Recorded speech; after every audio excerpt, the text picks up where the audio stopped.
And good to be wherever you are listening to The Flow and bringing you these articles. We've got this one which is about the delay in whether or not there will be an RSL ANZAC Day march in Victoria. 6 weeks till ANZAC Day, and at least at the time of this article being put together by Ricky Lambert, who is our senior content producer here at Flow News 24. He says the RSL sub-branches don't know whether a march will occur in Melbourne or what restrictions would apply. And Tim Bull responded to the Prime Minister's comments. Tim Bull, who is the Shadow Veterans Affairs Minister in Victoria. Well, I think that the Prime Minister's commentary is reflecting what the vast majority of Victorians and indeed Australians believe. They do want ANZAC to go ahead. I mean, when we can have, the weekend before last, a concert on the Mornington Peninsula with 8,000 people dancing and partying in very close proximity, and we're talking about not having an ANZAC Day service, there's something wrong. The Prime Minister wants these ANZAC Day marches to go ahead, but there is a cap on veterans in Sydney of 500. Victorian opposition's lamenting their own government delaying their announcement of however many there may be, or if there even is any march. Then you have to look at this as the backdrop against, say, on Tuesday, where reporters asked the Prime Minister about the plan to restrict Sydney's ANZAC Day march to 500 veterans, despite New South Wales clocking up 51 consecutive COVID-free days. And just days after the Mardi Gras, the Sydney Cricket Ground was allowed to have 36,000 revellers at the ticketed and socially distanced event.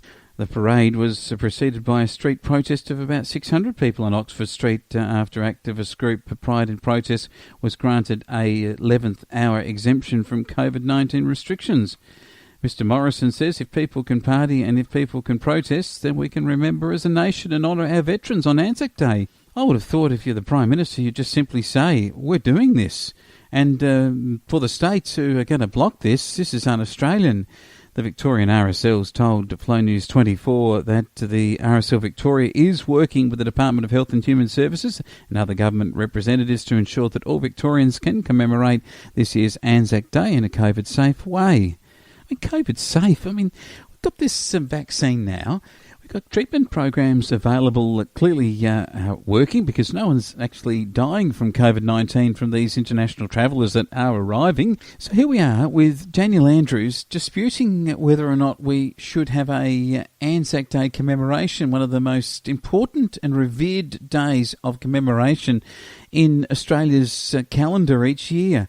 The irony of all of this is that when the Anzacs did return, they were returning with Spanish flu some 100 years ago from overseas, and they had the courage, with injury and all, to walk and fight on. The first ANZAC Day commemorations actually did take place in 1920. I just can't understand how we can have politicians even questioning whether we can have these parades or not. It's un-Australian to not have them, particularly un-Australian to favour the kinds of events that have been hosted by certain political movements in recent times, in preference then to, say, a state like Victoria not being able to give clarity on having an ANZAC Day march and get-together. It's fair to ask, come on, Daniel Andrews and Gladys Berejiklian, give us ANZAC Day marches with 5,000 people at a minimum to commemorate at any location, anywhere, anytime, this most solemn event.